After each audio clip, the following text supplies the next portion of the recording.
বিসমিল্লাহির রহমানির রহিম।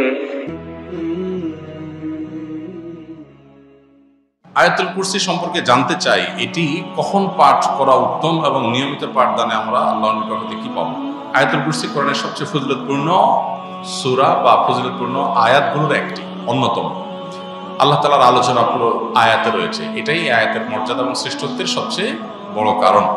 পাশাপাশি আয়াতুল কুরসি এমন আয়াত, দিন এবং রাত 24 ঘন্টার ভিতরে সবচেয়ে বেশি সংখ্যকবার যে আয়াত পাঠের নির্দেশ আমাদেরকে দেওয়া হয়েছে।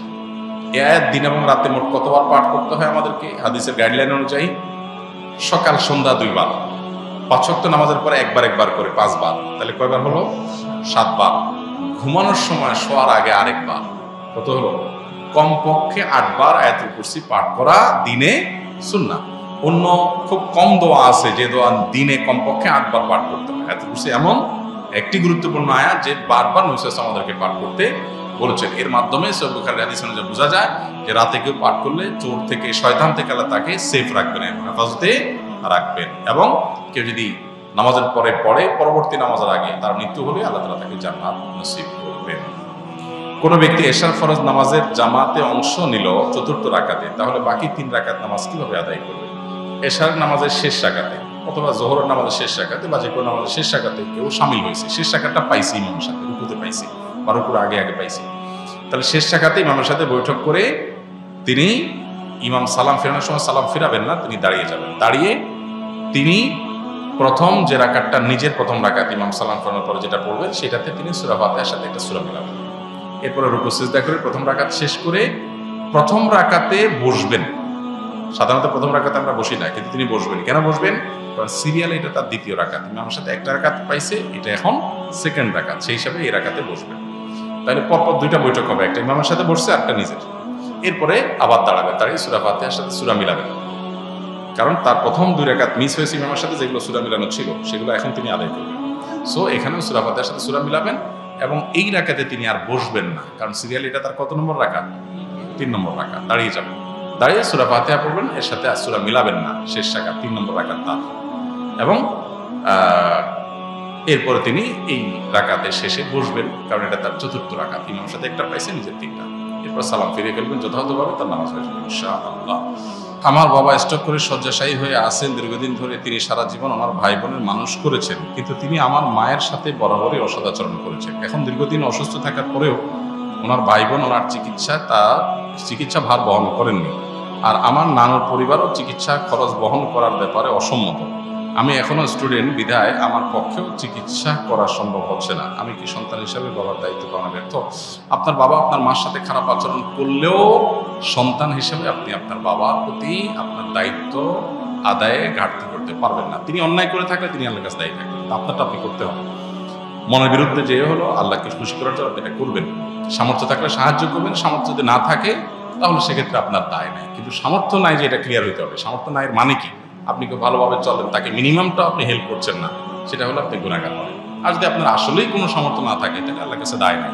কিন্তু সামর্থ্য নাই এই কথাটা খুব সহজ কথা না, এটা প্রমাণ করাটা খুব জটিল। আমরা অনেকেই অনেক অহেতুক খরচ বা অতিরিক্ত খরচ করি, যেগুলো বাঁচায় চাইলে এরকম বিপদগ্রস্ত বা অসুস্থ বাবার পাশে আমরা দাঁড়াতে পারি, সেই চেষ্টা আমাদের করতে হবে। আমি বিয়ে করেছি, আমার বিয়ে নির্ধারিত দেনমোহর 85% পরিশোধ করেছি। আমার শ্বশুরের পক্ষ হতে মোটরসাইকেল দিতে চায়, আমি নেব না বলেছি, কিন্তু তারা বারবার মোটরসাইকেল দিতে চায়। আমার পরিবারেও সেটা গ্রহণ করতে চায়। আমার পরিবারকে বোঝাতে সক্ষম হয়েছি, কিন্তু শ্বশুরবাড়ির পক্ষকে বোঝাতে পারিনি।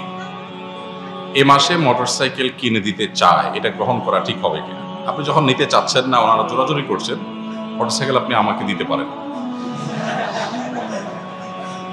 তাহলে মাসআলাগতভাবে শ্বশুরও বিপদে পড়বে না, আপনিও বিপদে পড়বেন না।